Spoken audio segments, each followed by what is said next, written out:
அருட்பெரும் ஜோதி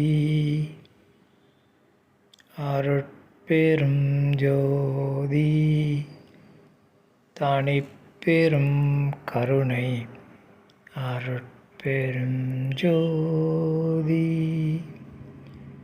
இந்த பதிவில் களப்புத்திரையில் களவாதே என்றார் வள்ளலார் ஏன் எனும் தலைப்பில் வேலூர் ஐயா எனும் அருட்திரு யோகானந்த சாமிகள் அருளிய விளக்கத்தை அறிவோம். தலைப்பு: களப்புத்திரையில் களவாதே என்றார் வள்ளலார் ஏன்? மாயை செயல்பட்டும் செயல் அற்றும் விளங்குமிடம் மாயவெளி. இதன் வேதங்கள் உலகறி வேதங்களும் தோன்றிய வேதங்களும். விஞ்ஞானம் மாயையினும் வேறல்ல.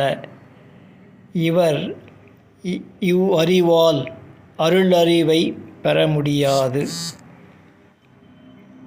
அருட்பெரும் ஜோதி ஆண்டவர் தனிப்பெரும் கருணை அருளால் சித்து நடம் புரிவது சுத்தப் பெருவெளி. அதனை அறிவிப்பது சமரச சுத்த சன்மார்க்கம் எனும் ஊன்றிய வேதம்.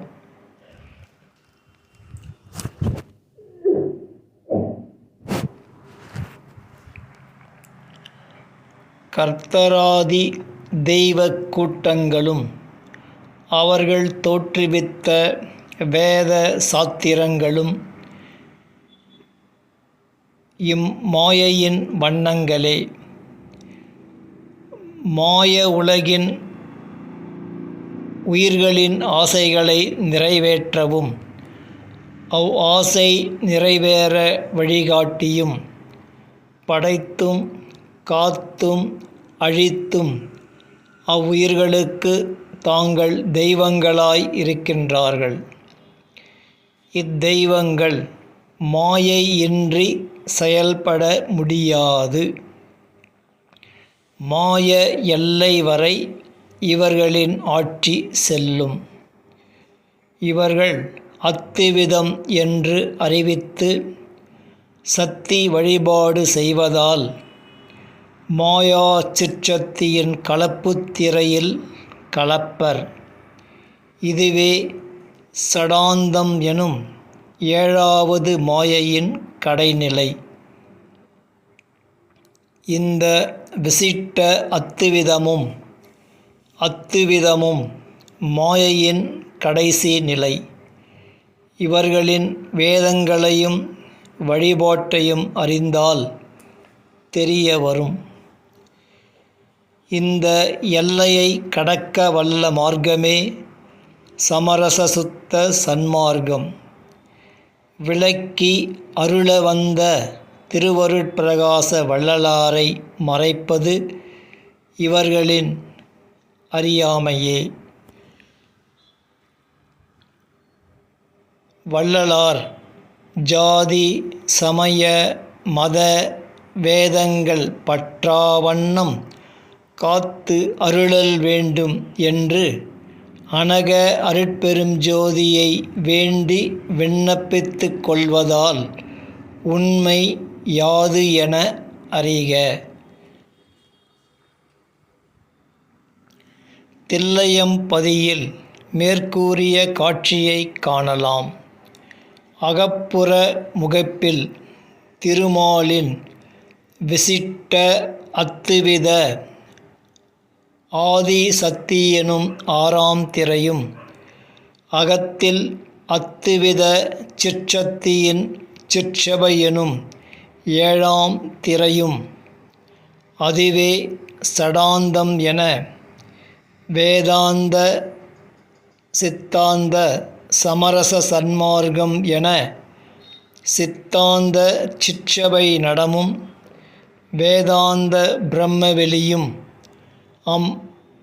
அப்பிரமவெளியில் நடமிடுவதே சிதாகாச நடமென்றும் இங்கு மாயசக்தி ஆறும் கலப்பதால் சடாந்த சமரசம் என்றும் மாயை இன்றி உயிர் வாழ அறியாமையால் உயிர் இங்கு வெளியில் கலத்தலே முத்தி என அடங்கினர்.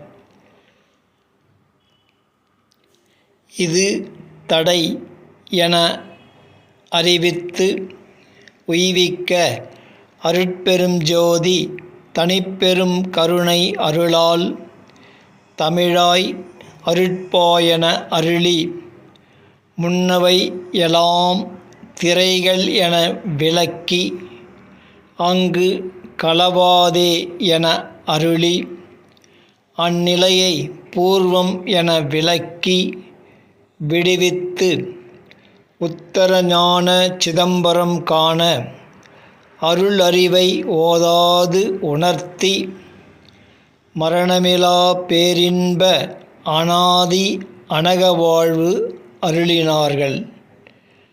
அந்நிலை பெறும் மார்க்கமே சமரச சுத்த சன்மார்க்கம் எனும் ஊன்றிய வேதம். வருவார் அழைத்து வாடி என்றதின் உண்மை அறியப் பெறின் விளங்கும். விளக்கம் முற்றிற்று. இப்பதிவும் முற்று பெறுகின்றது. அருட்பெரும் ஜோதி அருட்பெரும் ஜோதி தனிப்பெரும் கருணை அருட்பெரும் ஜோதி.